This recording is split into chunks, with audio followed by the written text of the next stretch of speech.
ಆಗಿರುವ ಸಾಧಾರಣ I doctor ಆಗಿರುವ ನಮ್ಮ ಈ ಕಥೆಯ ನಾಯಕ ಬೇರೆಯವರ ಜೀವನದಲ್ಲಿ ಏನು ನಡೀತಿದೆ ಅಂತ ತಿಳ್ಕೊಳಕ್ಕೆ ಸ್ವಲ್ಪ ಕ್ಯೂರಿಯಾಸಿಟಿ ಜಾಸ್ತಿನೇ. ಹಾಗೆ ತನ್ನ ಕ್ಲಿನಿಕ್ ಗೆ ಬರುವ ಪೇಷಂಟ್ಸ್ ಗಳಿಗೆ ಗೊತ್ತಿಲ್ಲದಂತೆ ತನ್ನ ಕ್ಲಿನಿಕ್ ನಲ್ಲಿ ಇಟ್ಕೊಂಡಾಗ್ಲಿ ಅಥವಾ ಬೇರೆ ಎಲ್ಲಿಂದಾದ್ರೂ ಸಹ ಅವರ ಜೀವನವನ್ನ ನೋಡಕ್ಕಿರುವ ಒಂದು ಟೂಲ್ ಅನ್ನ ಕಂಡು ಹಿಡಿಯಕ್ಕೆ ಶ್ರಮಿಸ್ತಾ ಇರ್ತಾನೆ. ಅದರ ಮಧ್ಯೆ ಒಂದು ಹುಡುಗಿ ಮಾಡುತ್ತಿರುವ ಕೊಲೆಯನ್ನ ನೇರವಾಗಿ ನೋಡ್ತಾನೆ. ಸ್ವಲ್ಪ ಕೂಡ ಎಕ್ಸ್ಪೆಕ್ಟ್ ಮಾಡಕ್ಕಾಗದೆ ನಮ್ಮ ಹೀರೋ ಜೀವನದಲ್ಲಿ ಆದ ತೊಂದರೆಗಳು ತುಂಬಾನೇ ಗ್ರಿಪ್ಪಿಂಗ್ ಆಗಿ ನಮ್ಮ ಜೊತೆ ಹೇಳಿರುವ 2026ರಲ್ಲಿ ರಿಲೀಸ್ ಆಗಿರುವ ಒಂದು ತೆಲುಗು ಸೀರೀಸ್ ಇವತ್ತು ನಾವು ನೋಡ್ತಿರೋದು. ಈ ಕಥೆಯ ಹೆಸರು ನಯನಂ. ಇನ್ನು ಜಾಸ್ತಿ ಕಥೆಯ ಬಗ್ಗೆ ಹೇಳಿ ನಾನು ನಿಮ್ಮ ಇಂಟ್ರೆಸ್ಟ್ ಅನ್ನ ಕಳೆಯುವುದಿಲ್ಲ.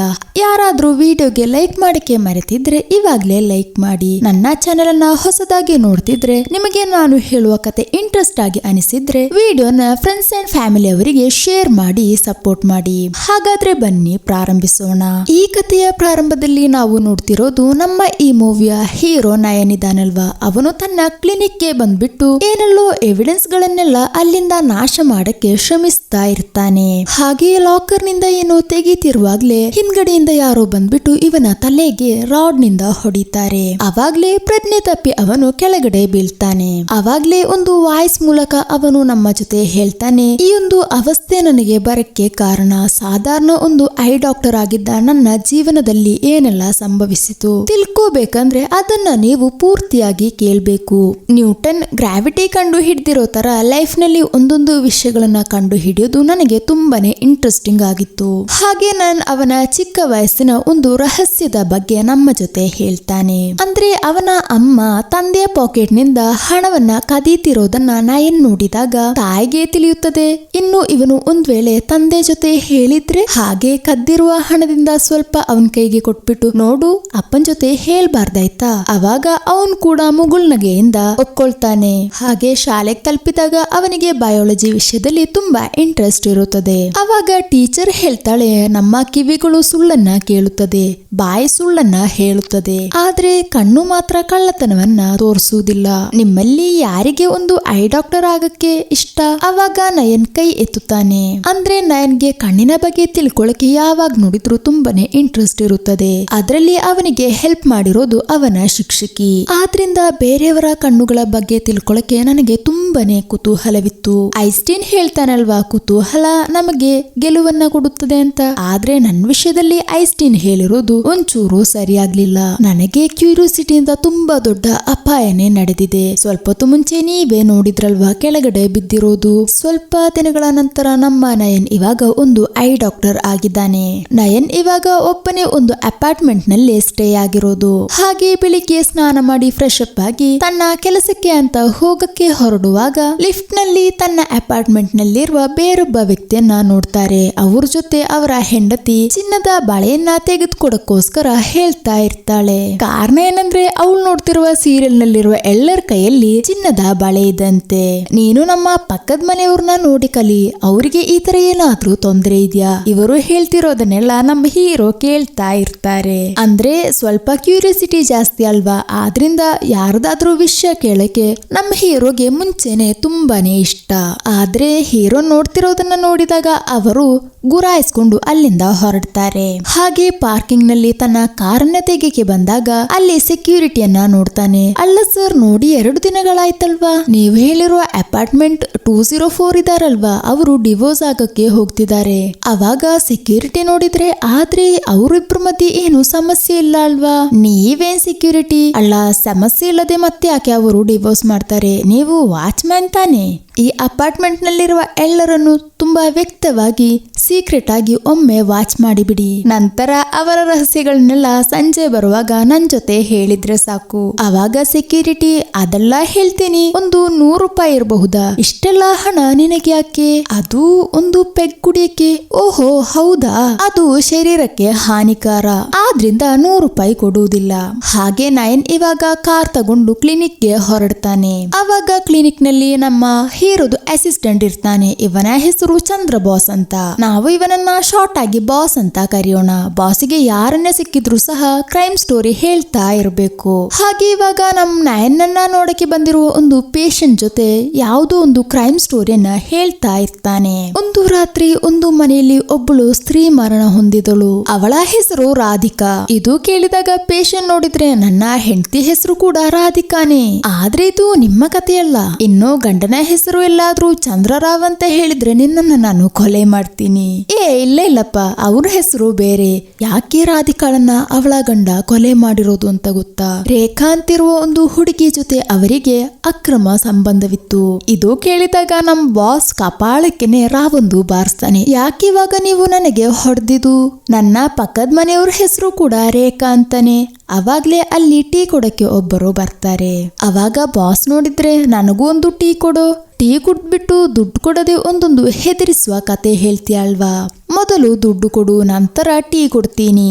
ಇವತ್ತೊಂದಿನ ಕೊಡು, ನಾಳೆ ದುಡ್ಡು ಕೊಡ್ತೀನಿ. ಅವಾಗ್ಲೇ ಬಾಸ್ ನೋಡ್ತಿರೋದು ಆಫೀಸ್ ನಲ್ಲಿ ಒಂದು ಲೇಡಿ ಅಸಿಸ್ಟೆಂಟ್ ಕೂಡ ಇದ್ದಾಳೆ. ಅವಳ ಹೆಸರು ಕವಿತಾ ಅಂತ. ಅವರು ಇನ್ನೂ ಸಹ ತಲುಪಿರೋದಿಲ್ಲ. ಅವಾಗ ಕಾಲ್ ಮಾಡಿಬಿಟ್ಟು, ಅಲ್ಲಕ್ಕ ಇವತ್ತು ಸಹ ಲೇಟಾ? ನಿನಗೆ ಗೊತ್ತಲ್ವೋ ನನ್ನ ತಂಗಿಗೆ ಹುಷಾರಿಲ್ಲದಿರೋದು, ಅವಳಿಗೆ ಊಟ ಕೊಟ್ಬಿಟ್ಟು ನಾನು ಇವಾಗ್ಲೇ ಬರ್ತೀನಿ. ಯಾವಾಗ್ಲೂ ಹೀರೋ ಕೈಲಿ ಬಯಸ್ಕೊಳ್ತೀನಿ ಅಂತ ಏನಾದ್ರೂ ಹರಕೆ ಹೊತ್ತಿದ್ದೀರಾ? ನಯನ್ ಇನ್ನೂ ಸಹ ತಲುಪಲಿಲ್ಲ, ಬೇಗ ಬನ್ನಿ. ಹಾಗೆ ತಂಗಿಗೆ ಊಟ ಎಲ್ಲ ಕೊಟ್ಟು ಓಡ್ಕೊಂಡು ಬರೋಷ್ಟ್ರಲ್ಲಿ ಹೀರೋ ಕೂಡ ಕ್ಲಿನಿಕ್ಗೆ ಬರ್ತಾರೆ. ಪೇಷಂಟ್ ಅಂತ ಅನ್ಕೊಂಡು ಒಂದ್ಸಲ ಪುಷ್ ಮಾಡಿ ಹೋದಾಗ್ಲೇ ಅದು ಹೀರೋ ಅಂತ ಗೊತ್ತಾಗೋದು. ಹಾಗೆ ಗುಡ್ ಮಾರ್ನಿಂಗ್ ಅಂತ ಹೇಳಿದಾಗ ಗುಡ್ ಮಾರ್ನಿಂಗ್ ಹೇಳದಿದ್ರು ಪರವಾಗಿಲ್ಲ, ದೂಕ್ಬಿಟ್ಟು ಜನರನ್ನ ಬೀಳ್ಸದಿದ್ರೆ ಸಾಕು. ಹಾಗೆ ಹೀರೋ ಕ್ಲಿನಿಕ್ಗೆ ತಲುಪಿದ್ಮೇಲೆ ಅಸಿಸ್ಟೆಂಟ್ ಬಾಸ್ ಜೊತೆ ಪೇಷಂಟ್ ಜೊತೆ ಬರಕ್ಕೇಳೋ. ಹೊರಗಡೆ ಬಂದ್ ನೋಡಿದಾಗ ಅವಾಗ್ಲೇ ಕತೆ ಹೇಳಿ ಕಪ್ಪಾಳಕ್ಕೆ ಬಾರಿಸಿರೋ ರಾವಿದಾನಲ್ವಾ, ಅವರನ್ನೇ ಮೊದಲು ಕರೀಬೇಕಾಗಿರೋದು. ಆದ್ರೆ ತನ್ನನ್ನ ಹೊಡೆದಿರೋ ಕೋಪದಲ್ಲಿ ಅಲ್ಲಿರುವ ಬೇರೊಂದು ಸ್ತ್ರೀ ಜೊತೆ ಒಳಗಡೆ ಹೋಗಕ್ಕೆ ಹೇಳ್ತಾನೆ. ಆ ಒಂದು ಹೆಂಗಸು ನೋಡಿದ್ರೆ ತನ್ನ ಮಗಳನ್ನ ತೋರ್ಸಕ್ಕೆ ಬಂದಿರ್ತಾರೆ. ಆ ಒಂದು ಮಗಳ ಕಣ್ಣು ನೋಡಿದ್ರೆ ತುಂಬಾನೇ ಕೆಂಪಾಗಿ ದಪ್ಪ ಮಡಗಿರುತ್ತದೆ. ನಮ್ ಹೀರೋ ಅವಾಗ ಒಂದು ಟಾರ್ಚ್ ತಗೊಂಡು ಆ ಹುಡುಗಿ ಕಣ್ಣನ್ನ ಸರಿಯಾಗಿ ಚೆಕ್ ಮಾಡಿ ಹುಡುಗಿ ಕಣ್ಣಿನಿಂದ ಕಣ್ಣೀರಿನ ಸ್ಯಾಂಪಲ್ ಅನ್ನ ತಗೋತಾನೆ. ಸ್ವಲ್ಪ ಇನ್ಫೆಕ್ಷನ್ ಆಗಿದೆ, ಅದಕ್ಕಿರುವ ಒಂದು ಡ್ರಾಪ್ಸ್ ಅನ್ನ ಕೊಟ್ಬಿಟ್ಟು ಫೋನ್ ಮತ್ತು ಟಿವಿಯನ್ನ ಸ್ವಲ್ಪ ದಿನಗಳ ಕಾಲ ನೋಡಕ್ಕೆ ಹೋಗ್ಬೇಡ.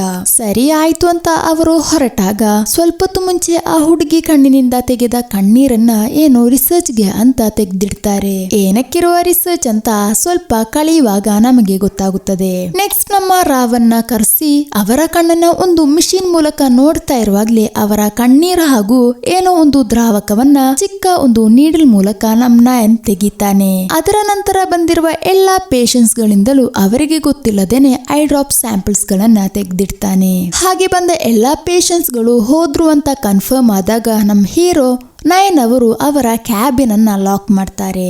ಅವಾಗ ಅಸಿಸ್ಟೆಂಟ್ ಬಾಸ್ ಕವಿತಾಳ ಜೊತೆ ಕೇಳ್ತಾನೆ, ಅಲ್ಲ ಕವಿತಾ, ಇವರು ಮಧ್ಯೆ ಮಧ್ಯೆ ಈ ಡೋರ್ ಅನ್ನ ಲಾಕ್ ಮಾಡ್ತಿದ್ದಾರೆ. ಲಾಕ್ ಮಾಡಿದ್ರೆ ಸ್ವಲ್ಪ ಹೊತ್ತಿಗೆ ಏನು ಶಬ್ದ ಕೂಡ ಕೇಳಿಸ್ತಾ ಇಲ್ಲ.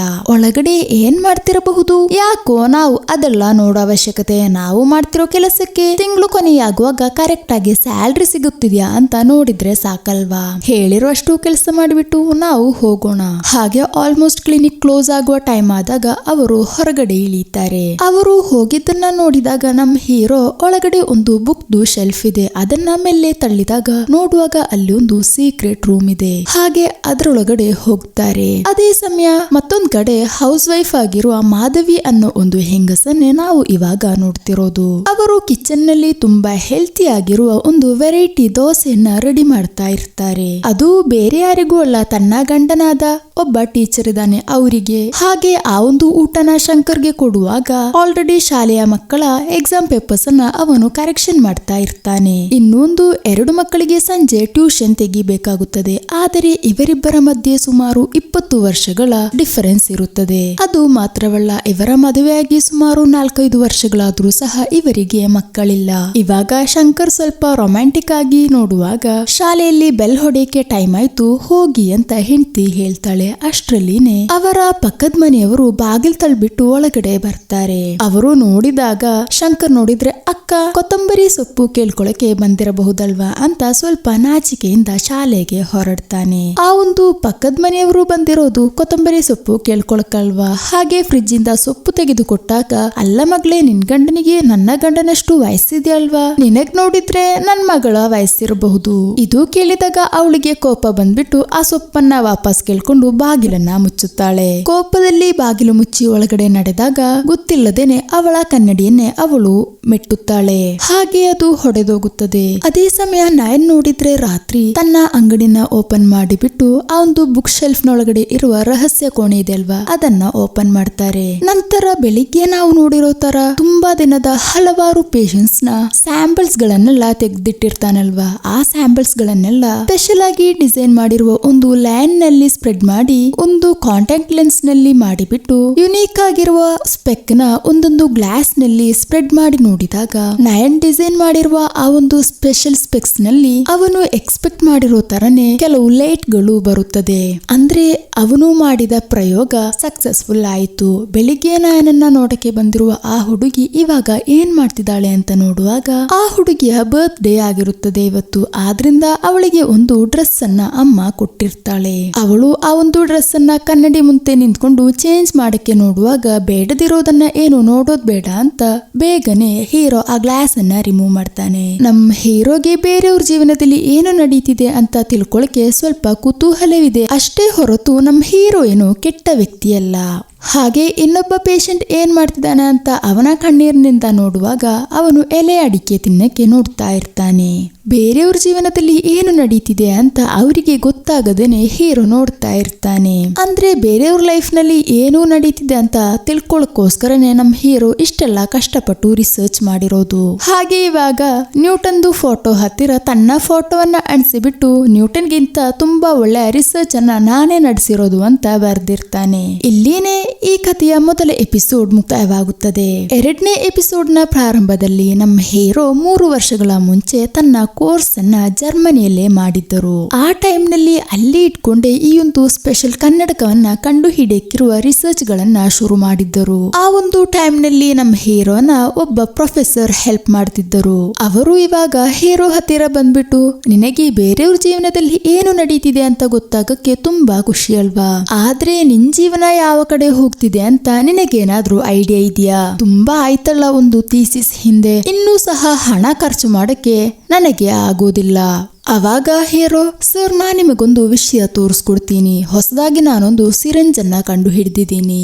ಇದು ನ್ಯಾನೋ ಸಿರಿಂಜ್. ಕಣ್ಣಿನ ಐ ಫ್ಲೂಯಿಡ್ ಇದೆ ಅಲ್ವಾ, ಅದರಿಂದ ಟ್ರಾನ್ಸ್ಮಿಟರ್ಸ್ ತರ ಇನ್ನೊಬ್ಬರ ಕಣ್ಣಿನಿಂದ ನಾವು ನೋಡೋ ತರನೇ ನಮಗೆ ನೋಡಬಹುದು. ಅದಕ್ಕೆ ನಾನು ತಯಾರಿಸಿರುವ ಡಿವೈಸೇ ಇದು. ಇದರ ಹೆಸರೇ ಒಕ್ಯುಲರ್ ಡಿವೈಸ್ ಮೀಡಿಯಾ. ಒಬ್ಬರ ಜೀವನದಲ್ಲಿ 12 ಗಂಟೆಗಳಲ್ಲಿ 4 ನಿಮಿಷಗಳು ಏನು ನಡೀತಿದೆ ಅಂತ ಈ ಒಂದು ಗ್ಲಾಸ್ ಇಟ್ಕೊಂಡು ನನಗೆ ನೋಡಕ್ಕಾಗುತ್ತದೆ. ಹಾಗೆ ಹೀರೋ ತಯಾರಿಸಿದ ಆ ಒಂದು ಸ್ಪೆಕ್ಸ್ ಅನ್ನ ತೋರಿಸಿದಾಗ ಪ್ರೊಫೆಸರ್ ಕೇಳ್ತಾರೆ, ನೀನ್ ಏನ್ ಮಾಡ್ತಿದ್ಯಾ? ಬೇರೆಯವ್ರನ್ನ ಸ್ಪೈ ಮಾಡಕ್ಕಿರುವ ಕನ್ನಡಕ ತಯಾರಿಸಿದ್ಯಾ? ನೀನು ಒಮ್ಮೆ ಕೂಡ ಇದ್ರಲ್ಲಿ ಸಕ್ಸಸ್ ಆಗೋದಿಲ್ಲ ಅಂತ ಹೇಳಿ ಆ ಒಂದು ಕನ್ನಡಕವನ್ನ ಕೆಳಗಡೆ ಹಾಕಿ ಮೆಟ್ಟಿ ಹೊಡಿತಾರೆ. ಈ ಒಂದು ರಿಸರ್ಚ್ ಅನ್ನ ನೀನು ಇಲ್ಲೇ ನಿಲ್ಲಿಸಿಬಿಡು, ಇಲ್ಲಾಂದ್ರೆ ಯೂನಿವರ್ಸಿಟಿಯಿಂದನೇ ನಾನು ನಿನ್ನನ್ನು ಹೊರಗಡೆ ಹಾಕ್ತೀನಿ. ಅವಾಗ ನಮ್ ಹೀರೋ, ಸರ್ ಏನು ಹೊರಗಡೆ ಹಾಕೋದು, ನಾನೇ ಇಲ್ಲಿಂದ ಹೋಗ್ತೀನಿ ಅಂತ ಕೋಪದಲ್ಲಿ ಅಲ್ಲಿಂದ ಹೊರಟಾಗ ಪ್ರೊಫೆಸರ್ ಹೇಳ್ತಾರೆ, ನಿನ್ನ ಈ ಒಂದು ರಿಸರ್ಚ್ ನಿನ್ನನ್ನ ತುಂಬಾ ನಾಶಕ್ಕೆ ತಗೊಂಡು ಹೋಗುತ್ತದೆ. ಆದ್ರೆ ಅದೇನು ಕೇಳದೆ ಅವತ್ತು ಅಲ್ಲಿಂದ ಹೊರಡ್ತಾನೆ. ಇವಾಗ ಪ್ರೆಸೆಂಟ್ ನಲ್ಲಿ ನಮ್ ಹೀರೋ ಆ ಒಂದು ರಿಸರ್ಚ್ ನಲ್ಲಿ 4 ನಿಮಿಷಗಳಿಂದ ಇವಾಗ 8 ನಿಮಿಷಗಳಿಗೆ ಇಂಪ್ರೂವ್ ಆಗಿರ್ತಾನೆ. ಅವಾಗ ನಮ್ ಹೀರೋಗೆ ಒಂದು ಕಾಲ್ ಬರುತ್ತದೆ. ಅದು ಬೇರೆ ಯಾರು ಅಲ್ಲ, ಆಲ್ರೆಡಿ ನಮ್ ಪ್ರೊಫೆಸರ್ ಅಲ್ವಾ ಫಂಡ್ ಅನ್ನ ಹಾಕಿರೋದು. ಇವಾಗ ಬೇರೊಂದು ಕಂಪನಿಯ ಓನರ್ ಆಗಿರುವ ಸಿಇಒ ಅಜಯ್ ಅವರೇ ಹೀರೋಗೆ ಈ ಒಂದು ರಿಸರ್ಚ್ ಗೆ ಇವಾಗ ಫಂಡ್ ಅನ್ನ ನೀಡುತ್ತಿರೋದು. ಇವಾಗ ಅವರು ಕೇಳ್ತಾರೆ, ಏನಾಯ್ತು? ಆಲ್ಮೋಸ್ಟ್ ಇವಾಗ 4 ನಿಮಿಷಗಳಿಂದ 8 ನಿಮಿಷಗಳಿಗೆ ಇಂಪ್ರೂವ್ ಆಗಿದೆ. ನಮ್ಮ ಟಾರ್ಗೆಟ್ ಅಂದ್ರೆ 12 ಗಂಟೆಗಳು, ಅಂದ್ರೆ ಒಬ್ಬರ ಲೈಫ್ ನ 12 ಗಂಟೆಗಳು. ಇನ್ಯಾವಾಗ ನಿನ್ನ ರಿಸರ್ಚ್ ಕಂಪ್ಲೀಟ್ ಆಗುತ್ತದೆ? ಅವಾಗ ನಮ್ ಹೀರೋ ಸ್ವಲ್ಪ ಅಷ್ಟೇ ಟೈಮ್ ಕೊಡಿ, ಎಲ್ಲನೂ ಸರಿ ಮಾಡ್ತೀನಿ ಅಜಯ್ ನೋಡಿದ್ರೆ ನಯನ್, ನನ್ನ ಲೈಫ್ ನ ಹಲವಾರು ವಿಷಯಗಳು ನಿನ್ನ ಪ್ರಾಜೆಕ್ಟ್ ಅನ್ನ ಬೇಸ್ ಮಾಡಿದೆ. ಅವಾಗ ನಯನ್ ನೋಡಿದ್ರೆ, ಸರ್ ನೀವು ನಿರಾಶನಾಗೋ ಅವಶ್ಯಕತೆ ಇರುವುದಿಲ್ಲ. ನಮ್ಮ ಪ್ಲಾನ್ ತರ 12 ಗಂಟೆಗಳಿಗೆ ರೀಚ್ ಆದ್ರೆ ಅದು ನನ್ನ ಲೈಫ್ ಅಲ್ಲೂ ಕೂಡ ಅತಿ ದೊಡ್ಡ ಸಕ್ಸಸ್ ಆಗಿರುತ್ತದೆ ಅಲ್ವಾ. ಹಾಗಾದ್ರೆ ಆದಷ್ಟು ಬೇಗನೆ ನೀನು ಪಾಸಿಟಿವ್ ರಿಸಲ್ಟ್ ನಿಂದ ನನಗೆ ಕಾಲ್ ಮಾಡು ಅಂತ ಅಜಯ್ ಕಾಲ್ ಅನ್ನ ಕಟ್ ಮಾಡ್ತಾನೆ. ಅದೇ ಸಮಯ ಮತ್ತೊಂದ್ ಕಡೆ ನಮ್ಮ ಮಾಧವಿ ಇದ್ದಾಳಲ್ವಾ, ಅವಳು ಏನೋ ಒಂದು ಕ್ರಾಫ್ಟ್ ವರ್ಕ್ ಮಾಡ್ತಾ ಇರ್ತಾಳೆ. ಆದ್ರೆ ಅವಳ ಕನ್ನಡಕ ಹೊಡೆದೋಗಿರೋದ್ರಿಂದ ಅವಳಿಗೆ ಸರಿಯಾಗಿ ಕಾಣಿಸ್ತಾ ಇರುವುದಿಲ್ಲ. ಹಾಗೆ ಹೇಗಳೋ ಕಷ್ಟಪಟ್ಟು ಆ ಒಂದು ಕ್ರಾಫ್ಟ್ ಅನ್ನ ಪೂರ್ತಿ ಮಾಡಕ್ಕೆ ನೋಡುವಾಗ ಕೆಲಸ ಬಿಟ್ಟು ಅವಳ ಗಂಡ ಶಂಕರ್ ಮನೆಗೆ ಬರ್ತಾನೆ. ಆದ್ರೆ ತುಂಬಾ ಬೇಜಾರ್ನಲ್ಲಿ ಡೆಸ್ಪ್ ಆಗಿರೋ ಫೇಸ್ ನೋಡಿದಾಗ, ಏನಾಯ್ತು ನಿಮಗೆ? ಬೆಳಿಗ್ಗೆ ಹೋಗುವಾಗ ಇದ್ದ ಎನರ್ಜಿ ಏನೂ ಇಲ್ಲ. ಅವಾಗ್ಲೇ ಶಂಕರ್ ಅವಳ ಕೈಗೆ ಒಂದು ಲೆಟರ್ ಅನ್ನ ಕೊಡ್ತಾನೆ. ಅಂದ್ರೆ ಶಾಲೆಯಿಂದ ಒಂದು ಆನ್ಯುವಲ್ ಮೀಟಿಂಗ್ ಅನ್ನ ಅಟೆಂಡ್ ಮಾಡಕ್ಕೆ ಎಲ್ಲಾ ಕ್ಲಾಸ್ ಟೀಚರ್ಸ್ ಹೋಗ್ಬೇಕು. ನೋಡಿದ್ರೆ ಆ ಒಂದು ಲಿಸ್ಟ್ ನಲ್ಲಿ ನಮ್ ಶಂಕರ್ ಕೂಡ ಇದ್ದಾನೆ. ಸೊ ಸ್ವಲ್ಪ ದಿನಗಳ ಕಾಲ ತನ್ನ ಹೆಂಡತಿಯನ್ನ ಬಿಟ್ಟು ನಿಲ್ಬೇಕಾಗುತ್ತದೆ ಅನ್ನೋ ಸಂಕಟದಲ್ಲಿನೇ ಶಂಕರ್ ಇರೋದು. ಅವಾಗ ಮಾಧವಿ ನೋಡಿದ್ರೆ ಆ ಒಂದು ಪೇಪರ್ ನಲ್ಲಿ ಏನು ಬರ್ದಿದ್ದಾಳೆ ಅಂತ ಸರಿಯಾಗಿ ಓದಕ್ಕಾಗದೆ ಡಿಸ್ಟರ್ಬ್ ಆಗ್ತಿರೋದನ್ನ ನೋಡಿದಾಗ, ನಿನಗೆ ಕನ್ನಡಕ ಇಟ್ಕೊಂಡು ನೋಡ್ಬಹುದಲ್ವಾ, ನನ್ನ ಕನ್ನಡಕ ಬೆಳಿಗ್ಗೆ ಹೊಡೆದೋಯ್ತು. ಅವಾಗ ಶಂಕರ್ ನೋಡಿದ್ರೆ, ನಾನು ಟೂರ್ ಹೋಗೋದಕ್ಕಿಂತ ಮುಂಚೆ ಇಲ್ಲಿ ಹತ್ತಿರದಲ್ಲಿರುವ ಬೇರೊಂದು ಸ್ಥಳಕ್ಕೆ ನಾವು ಟೂರ್ ಹೋಗೋಣ. ಹತ್ತಿರದಲ್ಲಿರುವ ಸ್ಥಳನ, ಅದು ಇಲ್ಲಿ ಐ ಚೆಕಪ್ಗೆ ಒಂದು ಗ್ಲಾಸ್ ತಗೋಬೇಕಲ್ವಾ. ಅದೇ ಸಮಯ ನಮ್ ಕವಿತಾ ಇದ್ದಾಳಲ್ವಾ, ನಮ್ ಹೀರೋ ನಯನ್ ಜೊತೆ ನಾನು ಸ್ವಲ್ಪ ಹೊತ್ತು ಮುಂಚೆ ನಿಮ್ಮನ್ನ ಕರೆದಿದ್ದೆ. ಆದ್ರೆ ಸರ್ ಕಾಲ್ ಅಟೆಂಡ್ ಮಾಡ್ಲಿಲ್ಲ. ನೋಡುವಷ್ಟರಲ್ಲಿ ಆ ಒಂದು ಫೋನ್ ಸೈಲೆಂಟ್ ಆಗಿರುತ್ತದೆ. ಅಷ್ಟು ಅರ್ಜೆಂಟ್ ಇರುವ ವಿಷಯ ಏನು? ನನಗೆ ಪರಿಚಯ ಇರುವ ಒಂದು ಫ್ಯಾಮಿಲಿಗೆ ಡಾಕ್ಟರ್ ಅನ್ನ ನೋಡ್ಬೇಕಿತ್ತು. ಆದ್ರೆ OP ಟೈಮ್ ಎಲ್ಲ ಮುಗೀತಲ್ವಾ. ಅವಾಗ್ಲೇ ನಮ್ಮ ಮಾಧವಿಯನ್ನ ಹೀರೋ ನೋಡ್ತಿರೋದು. ಅವಳ ಸೌಂದರ್ಯವನ್ನ ನೋಡಿ ಅವಳ ಮೇಲೆ ಕ್ರಶ್ ಹೊಡೆದು ಬಿಟ್ಟು, ಏನೇ ಆದ್ರೂ ಇಲ್ಲಿ ತನಕ ಬಂದಿರೋದಲ್ವಾ, ಅವ್ರ ಜೊತೆ ಒಳಗಡೆ ಬರಕ್ಕೆ ಹೇಳಿ. ಹಾಗೆ ಒಳಗಡೆ ಬಂದ ನಂತರ ಮಾಧವಿ, ನಾನು ಬಂದಿರೋದು ನನ್ನ ಕನ್ನಡಕ ಹೊಡೆದೋಯ್ತು, ಆದ್ರಿಂದ ಕಣ್ಣು ಚೆಕ್ ಮಾಡಿಬಿಟ್ಟು ಒಂದು ಆರ್ಡರ್ ಮಾಡೋಣ ಅಂತ. ಅವಾಗ ನಯನ್ ನೋಡಿದ್ರೆ ಕಣ್ಣಿಗೆ ಬೇರೆ ತೊಂದರೆ ಏನು ಇಲ್ಲ ಅಲ್ವಾ. ಅದೇ ಸಮಯ ಬಾಸ್ ನೋಡಿದ್ರೆ ಏನೋ ಒಂದು ಸ್ಟೋರಿ ಹೇಳ್ಬಿಟ್ಟು ಶಂಕರ್ದು ತಲೆ ತಿಂತಾ ಇರ್ತಾನೆ. ಅವಾಗ ಮಾಧವಿ ಹತ್ತಿರ ಒಳಗಡೆ ಬರುವಾಗ ಹೀರೋ ನೋಡಿದ್ರೆ ಒಂದು ಟೈಮ್ ನಲ್ಲಿ ಒಬ್ಬರನ್ನ ಮಾತ್ರ ನೋಡಕ್ಕಾಗೋದು. ಅವಾಗ್ಲೇ ಮಾಧವಿ ಹೇಳ್ತಾಳೆ, ಅದು ನನ್ನ ಗಂಡ ಅಂತ. ಇದು ಕೇಳಿದಾಗ ನಮ್ಮ ಹೀರೋ ನೋಡಿದ್ರೆ ಮಾಧವಿಯ ವಯಸ್ಸು ನೋಡ್ಬಿಟ್ಟು ಅವಳಿಗೆ ಮದುವೆ ಆಗಿರೋದಿಲ್ಲ ಅಂತ ಅನ್ಕೊಂಡಿದ್ದ. ಆದ್ರೆ ಅಪ್ಪನ ವಯಸ್ಸಿರೋ ಒಬ್ಬರು ತನ್ನ ಗಂಡ ಅಂತ ಹೇಳುವಾಗ ಇನ್ನು ಹೇಗೆ ಅವಳನ್ನ ಲವ್ ಮಾಡೋದು? ಆದ್ರೂ ಸಹ ಹೀರೋ ಮಾಧವಿ ಜೊತೆ ನಿಮ್ಮ ಕಣ್ಣನ್ನ ಒಮ್ಮೆ ಚೆಕ್ ಮಾಡೋಣ ಅಂತ ಐ ಚೆಕ್ ಮಾಡುವ ಮಿಷಿನ್ ಮುಂದೆ ಕೂರಿಸಿ ಅವಳ ಕಣ್ಣಿನಿಂದ ಕೂಡ ಆ ಒಂದು ಸ್ಯಾಂಪಲ್ ಡ್ರಾಪ್ಸ್ ಅನ್ನ ತೆಗೆದಿಟ್ಕೋತಾನೆ. ಆದರೆ ಆ ಒಂದು ಟೈಮ್ ನಲ್ಲಿ ಮಾಧವಿ ತನ್ನ ಮಡಿಯಲ್ಲಿ ಕೂತಿರೋ ತರ ನಮ್ ಹೀರೋಗೆ ಫೀಲ್ ಆಗುತ್ತದೆ. ಹಾಗೆ ಅವರು ಹೊರಟಾಗ ನಮ್ ಹೀರೋ ಆದ್ರೆ ಶಂಕರ್ದು ಕಣ್ಣನ್ನೊಮ್ಮೆ ಚೆಕ್ ಮಾಡಿ ಅವನ ಐ ಸ್ಯಾಂಪಲ್ ನ ತೆಗ್ದಿಟ್ರೆ, ಶಂಕರ್ ನೋಡಿದ್ರೆ ಆಲ್ರೆಡಿ ಕನ್ನಡಕವನ್ನ ಯೂಸ್ ಮಾಡ್ತಿದ್ದಾನಲ್ವಾ. ನಮ್ ಹೀರೋದು ಮೈನ್ ಉದ್ದೇಶ ಏನಂದ್ರೆ, ಹೀರೋಗೆ ಮಾಧವಿಯನ್ನ ನೋಡ್ಬೇಕು ಅಂತ ಅನ್ಸುವಾಗ ನಮ್ ಶಂಕರ್ದು ಆ ಡ್ರಾಪ್ಸ್ ಅನ್ನ ಉಪಯೋಗಿಸಿಕೊಂಡು ಇನ್ನೊಂದ್ ಕಡೆಯಿಂದ ಸೈಟ್ ಹೊಡಿಬಹುದಲ್ವಾ. ಆದ್ರೆ ನಮ್ ಹೀರೋ ಕೈಯಲ್ಲಿ ಆಲ್ರೆಡಿ ಕ್ಯಾಮರಾ ಇರುವ ಒಂದು ಗ್ಲಾಸ್ ಇತ್ತು. ಮಾಧವಿ ತನ್ನ ಕ್ಲಿನಿಕ್ ಗೆ ಬಂದ ಟೈಮ್ ನಲ್ಲಿ ಅದನ್ನ ಆನ್ ಮಾಡಿಟ್ಟುಕೊಂಡು ರೆಕಾರ್ಡ್ ಮಾಡಿರುವ ವಿಡಿಯೋವನ್ನ ನೋಡಿ ರಾತ್ರಿ ತುಂಬಾನೇ ಎಂಜಾಯ್ ಮಾಡ್ತಾ ಇರ್ತಾನೆ. ಆದ್ರೆ ನಮ್ ಹೀರೋದು ಕ್ಯಾರೆಕ್ಟರ್ ಅಂದ್ರೆ ಹುಡುಗಿರ ಹಿಂದೆ ಜೊಲ್ಲು ಸುರಿಸ್ಕೊಂಡು ಹೋಗೋದು ಅಲ್ಲ. ನಮ್ ಮಾಧವಿಯನ್ನ ನೋಡಿದಾಗ ಏನೋ ತುಂಬಾ ಕ್ರಶ್ ಹೊಡೆದು ಬಿಟ್ಟಿದೆ. ಲವ್ ಅಟ್ ಫಸ್ಟ್ ಸೈಟ್ ಅಂತ ಹೇಳ್ತಾರಲ್ವಾ, ಹಾಗೆ ಸ್ವಲ್ಪ ದಿನಗಳು ಕಳೆದ ನಂತರ ನಮ್ಮ ಮಾಧವಿದು ಕನ್ನಡಕ ರೆಡಿ ಆಗಿರುತ್ತದೆ. ಹಾಗೆ ಅದನ್ನ ಕೇಳ್ಕೊಳ್ಳೋಣ ಅಂತ ಬಂದಾಗ ಕಣ್ಣನ್ನ ತುಂಬಾನೇ ಜೋಪಾನ ಮಾಡ್ಕೋಬೇಕು, ಏನಾದ್ರೂ ಸ್ವಲ್ಪ ಡಿಸ್ಟರ್ಬೆನ್ಸ್ ಇದ್ರು ಸಹ ಬೇಗನೆ ಇಲ್ಲಿಗೆ ಬನ್ನಿ. ಅವಾಗ ನಮ್ ಕವಿತಾ ಇದ್ದಾಳಲ್ವಾ, ಅವಳು ತಂಗಿಯನ್ನ ಕರ್ಕೊಂಡು ಅಲ್ಲಿಗೆ ಬರ್ತಾಳೆ. ಕವಿತಾಳ ತಂಗಿಯ ಬರ್ತ್ಡೇ ಇವತ್ತು, ಆದ್ರಿಂದ ಸ್ವೀಟ್ಸ್ ಕೊಡಕ್ಕೆ ಅಂತ ಬಂದಿರ್ತಾಳೆ. ಹೀರೋ ನೋಡಿದ್ರೆ ಮಾಧವಿ ಮುಂದೆ ಸ್ವಲ್ಪ ಶೈನ್ ಮಾಡೋಕೋಸ್ಕರ, ನೀನು ಸ್ವಲ್ಪ ಮುಂಚೆನೆ ಹೇಳ್ಬೇಕಲ್ವಾ, ನಾನು ಏನಾದ್ರೂ ಗಿಫ್ಟ್ ತೆಗೆದು ಇಡ್ತಿದ್ದೆ. ಹಾಗೆ ತನ್ನ ಪರ್ಸ್ ತಕೊಂಡು ಒಂದು 1000 ರೂಪಾಯಿ ಕೊಟ್ಟು ಅಣ್ಣ ಕೊಟ್ಟಿರೋ ತರ ಅನ್ಕೋ. ಹಾಗೆ ಪುನಃ ತನ್ನ ಫ್ಲರ್ಟಿಂಗ್ ಅನ್ನ ಕಂಟಿನ್ಯೂ ಮಾಡಕ್ಕೆ ನೋಡುವಷ್ಟರಲ್ಲಿ ಅಲ್ಲಿಗೆ ಶಂಕರ್ ಬರ್ತಾನೆ. ಹಾಗೆ ಆರ್ಡರ್ ಮಾಡಿರುವ ಆ ಒಂದು ಗ್ಲಾಸ್ ಅನ್ನ ಕೇಳ್ಕೊಂಡು ಅವರು ವಾಪಸ್ ಹೋಗ್ತಾರೆ. ಇವಾಗ ನಮ್ಮ ಹೀರೋ ಕೈಯಲ್ಲಿ ಮಾಧವಿ ಹಾಗೂ ಹಸ್ಬೆಂಡ್ ಶಂಕರ್ ಅವರ ಸ್ಯಾಂಪಲ್ ಇದೆ ಅಲ್ವಾ. ಸೊ ಯಾವ ಸ್ಯಾಂಪಲ್ ಬೇಕಂದ್ರೂ ಹೇಗ್ ಬೇಕಂದ್ರೂ ಯೂಸ್ ಮಾಡ್ಕೋಬಹುದು. ಹಾಗೆ ಆ ಒಂದು ಗ್ಲಾಸ್ ಅನ್ನ ಹಾಕಿ ಅದರಲ್ಲಿ ಶಂಕರ್ನ ಸ್ಯಾಂಪಲ್ ಹಾಕಿ ಹಾಕಿ ಮಾಧವಿಯನ್ನ ನೋಡಕ್ಕೆ ಟ್ರೈ ಮಾಡ್ತಾನೆ. ನೋಡೋಷ್ಟ್ರಲ್ಲಿ ಅವಾಗ್ಲೇ ನಮ್ ಶಂಕರ್ ಮಾಧವಿ ಜೊತೆ ರೊಮ್ಯಾನ್ಸ್ಗೆ ಟ್ರೈ ಮಾಡ್ತಾ ಇರ್ತಾನೆ. ಅದು ನೋಡಿದಾಗ ನಮ್ ಹೀರೋಗೆ ಕೋಪ ಬಂದ್ಬಿಟ್ಟು ಗ್ಲಾಸ್ ಅನ್ನ ಬಿಚ್ಚಿ ಇಡ್ತಾನೆ. ತುಂಬಾ ಡಿಸ್ಟರ್ಬ್ ಆದಾಗ ಅವನೇ ಅವನ್ ಜೊತೆ ಕೇಳ್ತಾನೆ, ಅಲ್ಲ ನಾನ್ ಯಾಕೆ ಇವಾಗ ಇಷ್ಟೊಂದು ಪೊಸೆಸಿವ್ ಆಗ್ತಿದ್ದೀನಿ? ಆದ್ರೆ ನಮ್ ಹೀರೋದು ಸ್ವಭಾವ ಗೊತ್ತಲ್ವಾ, ಮಾಧವಿಯನ್ನ ನೋಡದೆ ಇರಕ್ಕಾಗ್ಲಿ ಬೇರೆಯವರ ಜೀವನದಲ್ಲಿ ಏನು ನಡೀತಿದೆ ಅಂತ ನೋಡದೆ ಇರಕ್ಕಾಗ್ಲಿ ಆಗೋದಿಲ್ಲ ಅಲ್ವಾ. ಹಾಗೆ ಪುನಃ ಶಂಕರ್ದು ಸ್ಯಾಂಪಲ್ ತಗೊಂಡು ನೋಡುವಾಗ ಶಂಕರ್ ಜೊತೆ ಕೆಲಸ ಮಾಡ್ತಿರುವ ಬೇರೊಂದು ಕೊಲೀಗ್ ಟೀಚರ್ ಇದ್ದಾರೆ. ಅವ್ರ ಜೊತೆ ತುಂಬಾನೇ ರ್ಯಾಶ್ ಆಗಿ ಮಾತಾಡ್ತಾ ಇರ್ತಾರೆ. ಅವ್ರು ನೋಡಿದ್ರೆ ಕೋಪ ಬಂದು ಬೈಕ್ ತಗೊಂಡು ಅಲ್ಲಿಂದ ಹೋಗ್ತಾನೆ. ಆದ್ರೆ ಯಾತಕ್ಕೋಸ್ಕರ ಅವರಿಬ್ಬರು ಜಗಳ ಮಾಡಿದ್ರು ಅಂತ ಹೀರೋಗೆ ಗೊತ್ತಾಗುದಿಲ್ಲ. ಹಾಗೆ ಬೇರೊಂದು ದಿನ ನೋಡುವಾಗ ಮಾಧವಿ ಕ್ರಾಫ್ಟ್ ವರ್ಕ್ಸ್ ಗಳನ್ನೆಲ್ಲ ಮಾಡ್ತಾ ಇರ್ತಾಳೆ. ಅದೇ ತರ ನಮ್ ಕವಿತಾಳ ತಂಗಿ ಇದ್ದಾಳಲ್ವಾ, ಅವಳಿಗೆ ಶಂಕರೇ ಟ್ಯೂಷನ್ ತೆಗೆದು ಕೊಡ್ತಿರೋದು. ಏನೋ ತಪ್ಪು ಮಾಡಿದಕ್ಕೆ ಶಂಕರ್ ಆ ಹುಡುಗಿಯನ್ನ ಹೊಡಿತಾ ಇದ್ದಾನೆ. ಅವಾಗ್ಲೇ ನಮ್ ಮಾಧವಿ ಹೊರಗಡೆ ಏನೋ ಒಂದು ವಸ್ತು ತೆಗಿಕೆ ಅಂತ ಬಂದಾಗ ಅವಾಗ್ಲೇ ನೋಡಿರುವ ನಮ್ ಶಂಕರ್ದು ಕೊಳೀಗಿದಾನಲ್ವಾ, ಈ ಒಂದು ಟೀಚರ್ ನ ಹೆಸರು ರವಿ ಅಂತ. ಅವ್ರ ಜೊತೆ ತುಂಬಾ ಸಂತೋಷದಲ್ಲಿ ನಗಾಡ್ತಾ ಮಾತಾಡ್ತಾ ಇರ್ತಾರೆ. ಅವಾಗ ನಮ್ ಹೀರೋ ನೋಡಿದ್ರೆ ಇನ್ನೂ ಇವ್ರ ಮಧ್ಯೆ ಏನಾದ್ರೂ ಇರಬಹುದಾ? ಆದ್ರೆ ನಮ್ ಹೀರೋ ಆ ಒಂದು ಕ್ಲಿನಿಕ್ ನಲ್ಲಿ ಒಂದು ಸೀಕ್ರೆಟ್ ರೂಮ್ ಇದೆ ಅಲ್ವಾ, ಅದ್ರೊಳಗಡೆ ಇಟ್ಕೊಂಡೆ ಇದೆಲ್ಲ ಚೆಕ್ ಮಾಡ್ತಿರೋದು. ಆದ್ರೆ ಸದ್ಯದಲ್ಲಿ ನಮ್ ಹೀರೋ ಸ್ಯಾಂಪಲ್ ತೆಗ್ದಿಟ್ಟಿದಾರಲ್ವಾ, ಅದು ಮುಗಿಯೋ ತನಕ ಮಾತ್ರ ನಮ್ ಹೀರೋಗೆ ಇದು ನೋಡಕ್ಕೆ ಸಾಧ್ಯ. ಅಸಿಸ್ಟೆಂಟ್ಸ್ ನೋಡಿದ್ರೆ ಹೊರಗಡೆ ಪೇಷಂಟ್ ಇದ್ರು ಸಹ ಇವರು ಯಾಕೆ ಹೊರಗಡೆ ಬರ್ತಿಲ್ಲ ಅಂತ ಕಾಯ್ತಾ ಇರ್ತಾರೆ. ಅವಾಗ್ಲೇ ನಮ್ ಹೀರೋ ಮಾಧವಿ ಇವಾಗ ಏನ್ ಮಾಡ್ತಿರಬಹುದು ಅಂತ ಶಂಕರ್ದು ಡ್ರಾಪ್ಸ್ ಅನ್ನ ಇಟ್ಕೊಂಡು ಚೆಕ್ ಮಾಡ್ತಾ ಇರ್ತಾನೆ. ನೋಡಿದ್ರೆ ಶಂಕರ್ ಮಾಧವಿದು ಕಾಲೊತ್ತಿ ಕೊಡ್ತಾ ಇರ್ತಾನೆ. ಅವರಿಬ್ಬರು ತುಂಬಾ ಖುಷಿಯಾಗಿ ಮಾತಾಡ್ತಾ ಇರ್ತಾರೆ. ಆ ಒಂದು ಸ್ಥಾನದಲ್ಲಿ ನಮ್ಮ ಹೀರೋ ಆಗಿದ್ರೆ ಹೇಗಿರಬಹುದು ಅಂತ ಅವನು ಇಮ್ಯಾಜಿನ್ ಮಾಡಿ ನೋಡ್ತಾ ಇರ್ತಾನೆ. ಹಾಗೆ ಮೆಲ್ಲೆ ಮೆಲ್ಲೆ ಮಾಧವಿಯನ್ನ ನಮ್ಮ ಹೀರೋಗೆ ನೋಡದೆ ಇರಕ್ಕೆ ಆಗುದಿಲ್ಲ. ಕ್ಲಿನಿಕ್ ನಲ್ಲಿ ಬೇರೆ ಪೇಷಂಟ್ಸ್ ಬಂದ್ರು ಸಹ ಅವಳ ಚಿತ್ರವನ್ನ ಬಿಡಿಸ್ತಾ ಇರೋದು, ಅವಳ ಬಗ್ಗೆ ಯೋಚನೆ ಮಾಡ್ತಾ ಇರೋದು. ಅದೇ ಸಮಯ ಮಾಧವಿ ತನ್ನ ತಾಯಿಗೆ ಕಾಲ್ ಮಾಡಿಬಿಟ್ಟು ಇಟ್ಟಾಗ ಶಂಕರ್ ಹೇಳ್ತಾನೆ, ನಾಳೆ ಶಾಲೆಗೆ ಹೋಗಕ್ಕೆ ತುಂಬಾ ಸೋಮಾರಿತನ ಆಗ್ತಿದೆ. ಅವಾಗ ಮಾಧವಿ ನೋಡಿದ್ರೆ ಅದೇನಿವಾಗ ಒಳ್ಳೆ ಚಿಕ್ಕ ಮಕ್ಕಳ ತರ, ಇಲ್ಲಿಯವರೆಗೂ ನಿಮ್ಮ ಫಸ್ಟ್ ಪ್ರಯಾರಿಟಿ ಶಾಲೆ ಆಗಿತ್ತಲ್ವಾ, ಅದು ನಮ್ ಪ್ರಿನ್ಸಿಪಲ್ ಇದಾನಲ್ವಾ ಆ ಹಿಂದೆಯವನು, ಅವನಿಂದ ಸ್ವಲ್ಪ ಕೂಡ ನೆಮ್ಮದಿನೇ ಇಲ್ಲ. ಅವಾಗ ಅವಳು ನೋಡಿದ್ರೆ ಹಾಗೆ ಸ್ವಲ್ಪ ಕೂಡ ಆಗ್ತಾ ಇಲ್ಲ ಅಂದ್ರೆ ನಾವು ಬೇರೆನಾದ್ರೂ ಕೆಲಸ ನೋಡ್ಕೊಳ್ಳೋಣ, ರಿಸೈನ್ ಮಾಡ್ಕೊಳ್ಳೋದಾದ್ರೆ ಮಾಡ್ಕೊಳ್ಳಿ ಅಂತ. ಮತ್ತೊಂದ್ ಕಡೆಯಿಂದ ನಮ್ ಹೀರೋ ಇದಾನಲ್ವಾ ಮಾಧವಿ, ಅವಳು ಏನ್ ಮಾಡ್ತಿದ್ದಾಳೆ ಅಂತ ನೋಡುವಷ್ಟರಲ್ಲಿ ಡ್ರೆಸ್ ಎಲ್ಲ ಚೇಂಜ್ ಮಾಡ್ಕೊಂಡು ರಾತ್ರಿ ಎಲ್ಲಿಗೋ ಹೊರಡಕ್ಕೆ ರೆಡಿ ಆಗ್ತಿದ್ದಾಳೆ.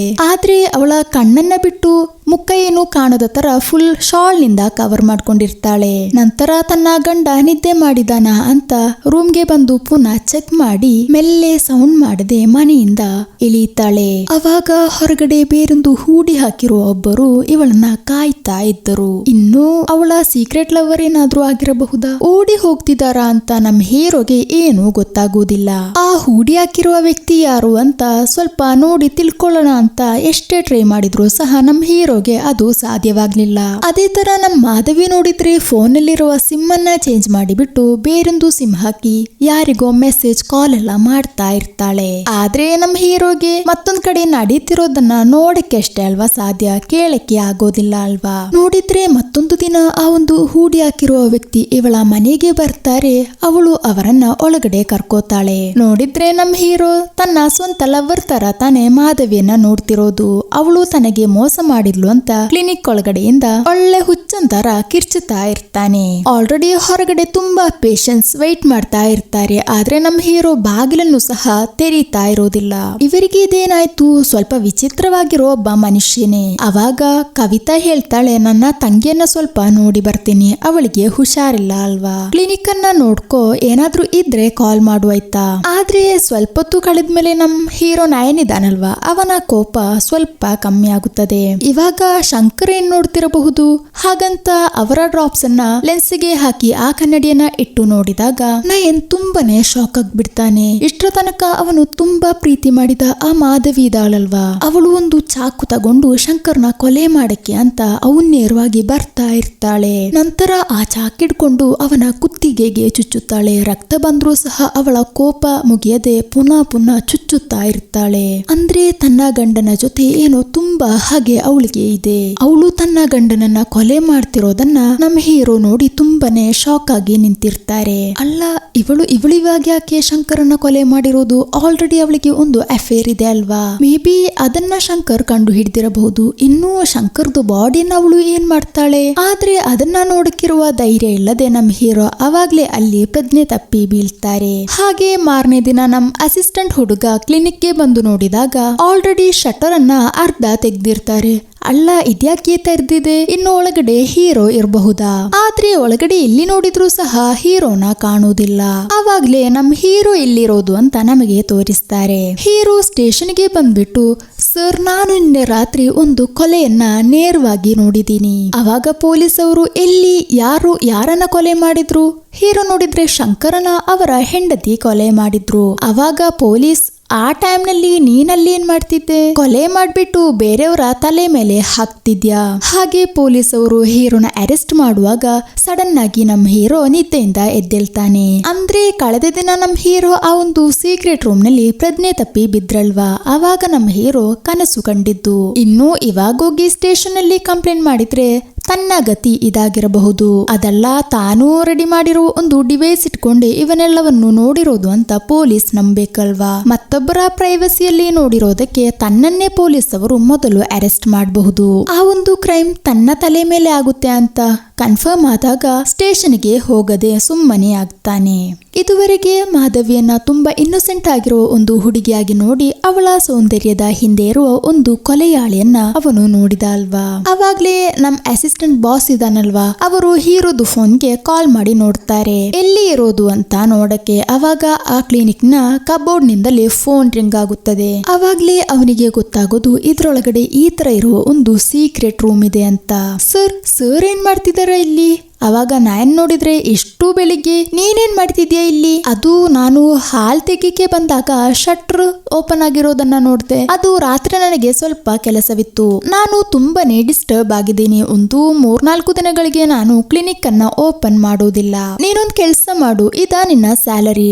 ಅದು ಅಲ್ಲ, ಇದ್ರಲ್ಲಿ ಕವಿತಳ ಸ್ಯಾಲರಿ ಕೂಡ ಇದೆ, ಅವಳಿಗೆ ಕೊಟ್ಟು ಬಿಡು. ಬಾಸ್ ನೋಡಿದ್ರೆ ದುಡ್ಡು ಕೇಳ್ಕೊಂಡು ಅಲ್ಲಿಂದ ಹೋಗೋದ್ ಬಿಟ್ಟು 4-5 ದಿನಗಳಲ್ಲಿ ನೀವು ಮದುವೆ ಮಾಡ್ಕೊಳ್ತಿದ್ದೀರಾ ಅಲ್ವಾ? ಮುಖ ನೋಡಿದ್ರೇನೆ ಗೊತ್ತಾಗುತ್ತದೆ. ಅವಾಗ ನಮ್ ಹೀರೋ ನೋಡಿದ್ರೆ ಮದುವೆ ಅಲ್ಲ ಕಣೋ ನನ್ನ ತಿಥಿ. ಅವಾಗ ಅವನ್ ನೋಡಿದ್ರೆ, ಸರ್ ನೀವು ನಿಜವಾಗ್ಲೂ ಮೂಡ್ ಆಫ್ ಆಗಿದ್ದೀರಲ್ವಾ, ನಾನೊಂದು ಕ್ರೈಮ್ ಸ್ಟೋರಿ ಹೇಳಲ್ಲ ಹಾಗಂತ ಕೇಳಿದಾಗ ನಮ್ ಹೀರೋಗೆ ತುಂಬಾನೇ ಕೋಪ ಬಂದ್ಬಿಟ್ಟು ಅವನ ಕಪಾಳಕ್ಕೆನೆ ಒಂದು ಬಾರಿಸ್ತಾರೆ. ಒಮ್ಮೆ ಇಲ್ಲಿಂದ ದಾಟೋ ಹಾಗೆ ಅವನು ಅಲ್ಲಿಂದ ಹೊರಡ್ತಾನೆ. ಹಾಗೆ ಕ್ಲಿನಿಕ್ ಅನ್ನ ಕ್ಲೋಸ್ ಮಾಡಿ ನಮ್ ಹೀರೋ ಮನೆಗೆ ಬಂದು ಸ್ನಾನ ಮಾಡಿ ಫ್ರೆಶ್ ಆಗುವಾಗ ಆ ರಾಕ್ಷಸಿ ಅವಳು ಒಬ್ಬಳೇ ಆಗಿರೋದಿಲ್ಲ, ಶಂಕರ್ನ ಕೊಲೆ ಮಾಡಿರೋದು. ಒಟ್ಟಿಗೆ ಅವಳ ಆ ಒಂದು ಅಫೇರ್ ಇದಾನಲ್ವಾ, ಅವನು ಇದ್ದಿರಬಹುದು. ನಮ್ ಹೀರೋಗೆ ಅವಳು ಆ ಒಂದು ಕೊಲೆ ಮಾಡಿದ ನಂತರ ಮನೆಯನ್ನೆಲ್ಲ ಕ್ಲೀನ್ ಮಾಡಿ ಎವಿಡೆನ್ಸ್ ಗಳನ್ನೆಲ್ಲ ನಾಶ ಮಾಡಿರೋದನ್ನ ನೋಡಿದ ನೆನಪಿದೆ. ಆದ್ರೆ ಆ ಒಂದು ಬಾಡಿ ಅದನ್ನ ಅವಳು ಎಲ್ಲಿ ಡಿಸ್ಪೋಸ್ ಮಾಡಿರೋದು ಅಂತ ಮಾತ್ರ ನಮ್ಮ ಹೀರೋಗೆ ತಿಳಿದಿರೋದಿಲ್ಲ. ಇನ್ನೊಂದ್ಸಲ ಚೆಕ್ ಮಾಡಕ್ಕೂ ಸಹ ಆಗೋದಿಲ್ಲ.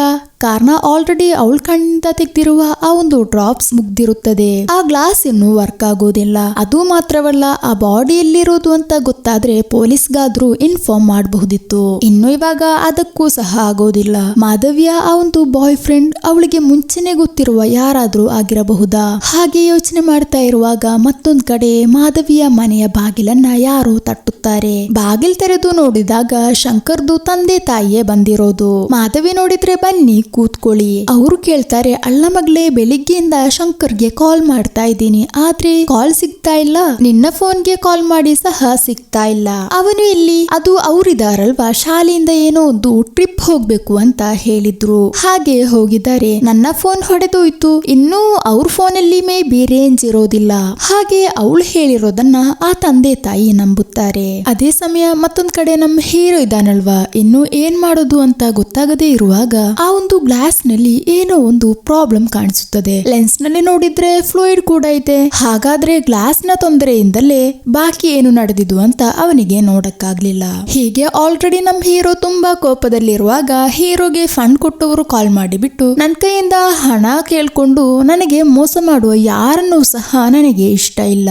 ಏನಾಯ್ತು? ಅವಾಗ ನಮ್ ಹೀರೋ ನೋಡಿದ್ರೆ, ನಾನು ಮೋಸ ಮಾಡಕ್ಕೇನು ಅಲ್ಲ, ಟೈಮ್ ಎಕ್ಸ್ಟೆಂಡ್ ಮಾಡಕ್ಕೋಸ್ಕರ ಒಂದು ಮೆಡಿಸಿನ್ ಬರಬೇಕು, ಅದಕ್ಕೋಸ್ಕರ ವೇಟ್ ಮಾಡ್ತಾ ಇದ್ದೀನಿ. ಅವಾಗ ಆ ವ್ಯಕ್ತಿ ನೋಡಿದ್ರೆ, ನಿನಗೆ ನಾನು ಕೊಟ್ಟಿರುವ ಡೆಡ್ ಲೈನ್ ಮುಗಿಯಕ್ಕಾಯ್ತು, ಅದ್ರೊಳಗಡೆ ಫಿನಿಶ್ ಮಾಡಕ್ಕೆ ನೋಡು. ಇನ್ನೇನೇ ಆದ್ರೂ ಇಲ್ಲಿ ನಿಂತ್ಕೊಂಡು ಏನು ಮಾಡಕ್ಕಾಗೋದಿಲ್ಲ. ಡೈರೆಕ್ಟ್ ಆಗಿ ಮಾಧವಿ ಮನೆಗೆ ಹೋಗಿ ಒಮ್ಮೆ ಚೆಕ್ ಮಾಡ್ಬೇಕಾಗುತ್ತದೆ. ಅದಕ್ಕೆ ಅವಳ ಅಡ್ರೆಸ್ ಹೇಗೆ ಸಿಗುತ್ತದೆ? ಆಲ್ರೆಡಿ ಅವಳು ಕ್ಲಿನಿಕ್ ಗೆ ಬಂದಿದ್ದಾಳಲ್ವಾ, ಅವಾಗ ಮನೆಯ ಅಡ್ರೆಸ್ ಕೊಟ್ಟಿರ್ತಾಳೆ. ಹಾಗೆ ಅಡ್ರೆಸ್ ದೊಂದು ಫೋಟೋನ ಫೋನ್ ನಲ್ಲಿ ತಗೊಂಡು ಡೈರೆಕ್ಟ್ ಆಗಿ ಅವಳ ಲೊಕೇಶನ್ ಗೆ ಹೋಗ್ತಾನೆ. ಹಾಗೆ ಮನೆ ಮುಂದೆ ಹೋಗಿ ಬಾಗಿಲ್ ತಟ್ಟಿದಾಗ ಅವಳು ಬಂದ್ಬಿಟ್ಟು, ಅಲ್ಲ ನೀವು ಆ ಐ ಡಾಕ್ಟರ್ ತಾನೆ, ಇಲ್ಲಿ ನೀವೇನ್ ಮಾಡ್ತಿದ್ದೀರಾ? ಅದು ನಿಮ್ಮ ಹಸ್ಬೆಂಡ್ ಶಂಕರ್ ಇಲ್ಲಿ ಇಲ್ವಾ? ಇಲ್ಲ, ಅವರೊಂದು ಟ್ರಿಪ್ ಗೆ ಹೋಗಿದ್ದಾರೆ. ಅದಿರ್ಲಿ, ಅವ್ರು ಯಾಕೆ? ಅದು ಲಾಸ್ಟ್ ಟೈಮ್ ಬಂದಾಗ ಅವರೊಂದು ಗ್ಲಾಸ್ ಗೆ ಆರ್ಡರ್ ಮಾಡಿದರು. ಆ ಒಂದು ಗ್ಲಾಸ್ ತಗೊಳ್ಳುವಾಗ ಒಂದು ರೀಡಿಂಗ್ ಗ್ಲಾಸ್ ಕೂಡ ಫ್ರೀ ಸಿಗುತ್ತದೆ. ಅವತ್ತು ಅದು ಕೊಡಕ್ಕೆ ಮರ್ತೋಯ್ತು. ಹಾಗೆ ಈ ದಾರಿಯಿಂದಾಗಿ ಬಂದಾಗ ಕೊಟ್ಟು ಹೋಗೋಣ ಅಂತ ಅನ್ಕೊಂಡೆ. ನಮ್ಮ ಮಾಧವಿ ಕೂಡ ಬೇಗನೆ ಅದನ್ನ ಕೇಳ್ಕೊಂಡು ಡೋರ್ ಅನ್ನ ಕ್ಲೋಸ್ ಮಾಡ್ತಾಳೆ. ಹಾಗೆ ಹೀರೋ ಅಲ್ಲಿಂದ ಹೊರಡುವಾಗ ಕಿಟಕಿ ಮೂಲಕ ಹೀರೋನ ಅವಳು ತುಂಬಾ ಚೆನ್ನಾಗಿ ವಾಚ್ ಮಾಡ್ತಾಳೆ. ಇನ್ನು ಇವನಿಗೆ ನಾನ್ ಕೊಲೆ ಮಾಡಿರೋ ಬಗ್ಗೆ ತಿಳಿದಿರಬಹುದಾ? ಇನ್ನೊಂದ್ ಕಡೆ ನಮ್ಮ ಹೀರೋ ನೋಡಿದ್ರೆ ಆ ಮನೆಯಲ್ಲಿ ಏನು ನಡೆದೇ ಇಲ್ಲ ಅನ್ನೋ ತರ ಇದ್ದಾರೆ. ಆದ್ರೂ ಸಹ ಯಾಕೆ ಅವಳು ತನ್ನ ಗಂಡನನ್ನ ಕೊಲೆ ಮಾಡಿರಬಹುದು? ಅವಳ ಆ ಸೀಕ್ರೆಟ್ ಲವರ್ ಅವನು ಯಾರಾಗಿರಬಹುದು? ಇನ್ನು ಶಂಕರ್ ಒಮ್ಮೆ ಕೊಲಿಗಾಗಿರುವ ರವಿ ಜೊತೆ ಜಗಳ ಮಾಡಿದಾಳ್ವಾ, ಅವನಾಗಿರಬಹುದೇನೋ? ಹೇಗಾದ್ರೂ ಮಾಡಿ ಇಬ್ಬರನ್ನ ಪೊಲೀಸ್ ಅವರ ಮುಂದೆ ತರಬೇಕು ಅಂತ ಹೀರೋ ನಿರ್ಧರಿಸ್ತಾರೆ. ಅದೇ ಸಮಯ ಮಾಧವಿ ನೋಡಿದ್ರೆ ಶಂಕರ್ ಅವರ ತಂದೆ ತಾಯಿಯನ್ನ ಕರ್ಕೊಂಡು ಸ್ಟೇಷನ್ಗೆ ಬರ್ತಾಳೆ. ಆ ಮೂವರ ಮುಖದಲ್ಲೂ ತುಂಬಾನೇ ಸಂಕಟವಿರುತ್ತದೆ. ಅದೇ ಸಮಯ ನಮ್ ಹೀರೋ ಅವ್ರನ್ನ ವಾಚ್ ಮಾಡ್ಕೊಂಡು ಹಿಂದೆನೆ ಬಂದಿರ್ತಾನೆ. ಸ್ಟೇಷನ್ ನಲ್ಲಿ ಏನ್ ನಡೀತಿದೆ ಅಂತ ತಿಳ್ಕೋಬೇಕಲ್ವಾ. ಅವಾಗ ಶಂಕರ್ ಅವರ ತಾಯಿ, ನನ್ನ ಮಗ ಎಲ್ಲಿಗೆ ಹೋಗಿದ್ದಾನೆ ಅಂತ ಏನೂ ಗೊತ್ತಿಲ್ಲ, ಫೋನ್ ಮಾಡಿದ್ರೆ ಕಾಲ್ ಸಹ ಹೋಗ್ತಿಲ್ಲ, ಅವರಿಗೆ ಏನಾದ್ರೂ ಆಗಿರಬಹುದಾ ಅಂತ ತುಂಬಾನೇ ಹೆದರಿಕೆ ಆಗ್ತಿದೆ, ನನ್ನ ಮಗನನ್ನ ಕಂಡು ಹಿಡಿದು ಕೊಡ್ತೀರಾ? ಅದೇ ಸಮಯನೇ ನಮ್ ಹೀರೋ ಕದ್ದು ನೋಡ್ತಿರೋದು ಒಬ್ಬ ಕಾನ್ಸ್ಟೇಬಲ್ ನೋಡ್ಬಿಟ್ಟು, ನೀನೇನು ಇಲ್ಲಿ ಮಾಡ್ತಿದ್ಯಾ? ಅವಾಗ ಹೀರೋ ನೋಡಿದ್ರೆ, ನಾನು ಮೂವಿಯಲ್ಲೆಲ್ಲ ತುಂಬಾ ಪೊಲೀಸ್ ಸ್ಟೇಷನ್ ಗಳನ್ನ ನೋಡಿದೀನಿ, ಇದುವರೆಗೂ ನೇರವಾಗಿ ನೋಡ್ಲಿಲ್ಲ, ಸೊ ಮೂವಿಯಲ್ಲಿ ಇರೋ ತರನೇ ಅಂತ ನೋಡಿದಷ್ಟೇ. ಅವಾಗ ಕಾನ್ಸ್ಟೇಬಲ್ ನೋಡಿದ್ರೆ, ಇವಾಗೇನು ನೋಡಿ ಆಯ್ತಾ, ಸುಮ್ನೆ ತೊಂದ್ರೆ ಮಾಡದೆ ಇಲ್ಲಿಂದ ಹೋಗೋ, ಹಾಗಂತ ಹೀರೋನ ಅಲ್ಲಿಂದ ಓಡಿಸ್ತಾರೆ.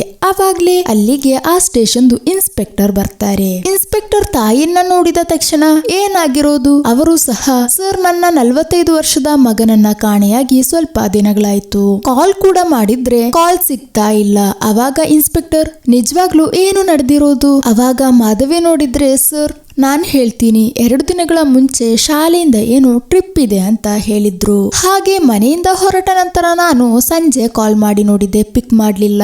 ಅಲ್ಲಿಂದ ಇಲ್ಲಿಯವರೆಗೂ ಯಾವುದೇ ರೀತಿಯ ರೆಸ್ಪಾಂಡ್ ಇಲ್ಲ.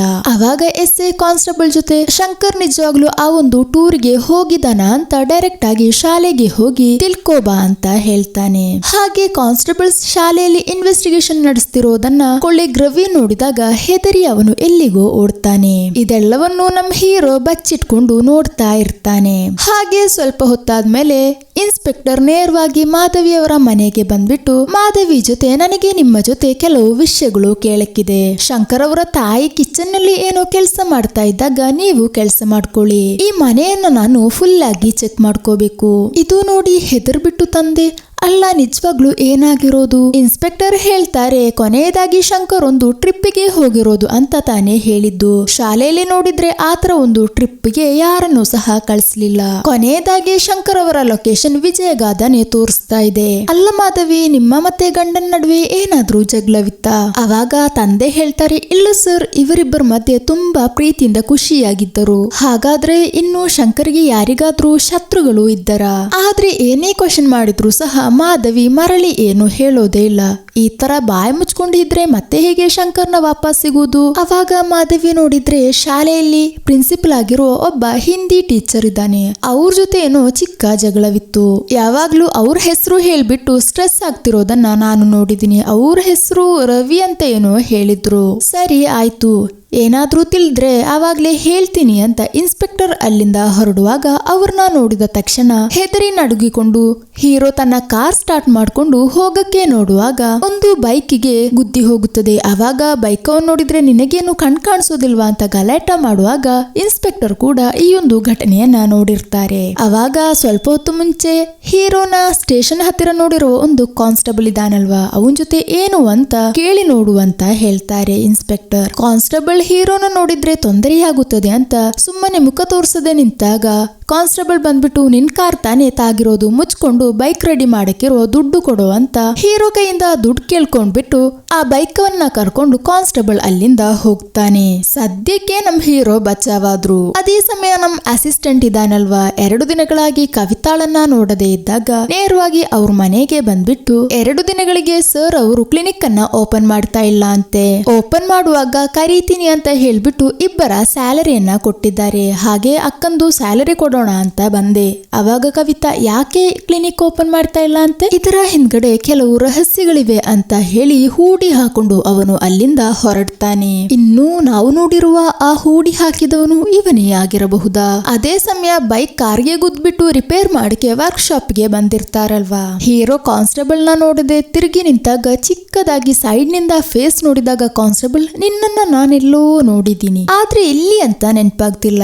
ಅವಾಗ ನೈನ್ ನೋಡಿದ್ರೆ ಅದಕ್ಕೆ ನಾನು ಸ್ಟೇಷನ್ ಹತ್ತಿರನೇ ಬರ್ಲಿಲ್ಲ ಸರ್, ಜಾಸ್ತಿ ಹೊರಗಡೆ ಇಳಿಯುವುದು ಸಹ ಇಲ್ಲ, ನನ್ನನ್ನ ನೋಡಿರಕ್ಕೆ ಚಾನ್ಸ್ ಇಲ್ಲ. ಅವಾಗ ಹೀರೋ ಕೇಳ್ತಾರೆ ಅಲ್ಲ ಸರ್ ನೀವು ಆ ಮನೆಯಲ್ಲಿ ಏನು ಇನ್ವೆಸ್ಟಿಗೇಷನ್ ಮಾಡಕ್ಕೆ ಹೋಗಿದ್ರಲ್ವಾ, ಅದೇನಿಲ್ಲ ಅಲ್ಲಿ ಆನರ್ ಆಗಿರುವ ಶಂಕರ್ ಅಂತ ಹೇಳೋ ಒಬ್ಬ ಟೀಚರ್ ಅನ್ನ ಕಾಣಿಸ್ತಾ ಇಲ್ಲ, ಮಿಸ್ಸಿಂಗ್ ಆಗಿದ್ದಾರೆ. ಅವಾಗ ಹೀರೋ ಗೊತ್ತಿಲ್ದೇನೆ ಮಿಸ್ಸಿಂಗ್ ಅಥವಾ ಮರ್ಡರ್ ಶಾಕ್ ಆಗ್ಬಿಟ್ಟು ಕಾನ್ಸ್ಟೇಬಲ್ ಮರ್ಡರ್ ನೋಡಿದ್ರೆ ನಮ್ ನಾಯನವರು ಮರ್ಡರ್ ಅಲ್ಲ ಸರ್, ನಾನೊಂದು ಆರ್ಡರ್ ಮಾಡಿದೀನಿ, ಆರ್ಡರ್ ಗಾಡಿ ರೆಡಿ ಮಾಡಕ್ಕೆ ಎಷ್ಟು 1000 ರೂಪಾಯಿ ಅಲ್ವಾ, ಹಾಗಂತ ಹೇಳಿ ಆ ದುಡ್ಡನ್ನು ಕೊಟ್ಬಿಟ್ಟು ಬೇಗನೆ ಅವನು ಅಲ್ಲಿಂದ ಬಚಾವಾಗ್ತಾನೆ. ಆದ್ರೆ ಕಾರ್ ತಗೊಂಡು ರೋಡ್ಗೆ ಇಳಿದಾಗ ಅವನು ಹೂಡಿ ಹಾಕಿದವನು ಇದಾನಲ್ವಾ, ಅವನು ನಮ್ಮ ಹೀರೋನ ತುಂಬಾ ಡೀಪ್ ಆಗಿ ವಾಚ್ ಮಾಡ್ತಾ ಇರ್ತಾನೆ. ಇನ್ನು ನೆಕ್ಸ್ಟ್ ನಮ್ ಹೀರೋನ ಕೊಲೆ ಮಾಡ್ತಾರೋ ಏನೋ ನಮಗೆ ಏನು ಗೊತ್ತಾಗುವುದಿಲ್ಲ.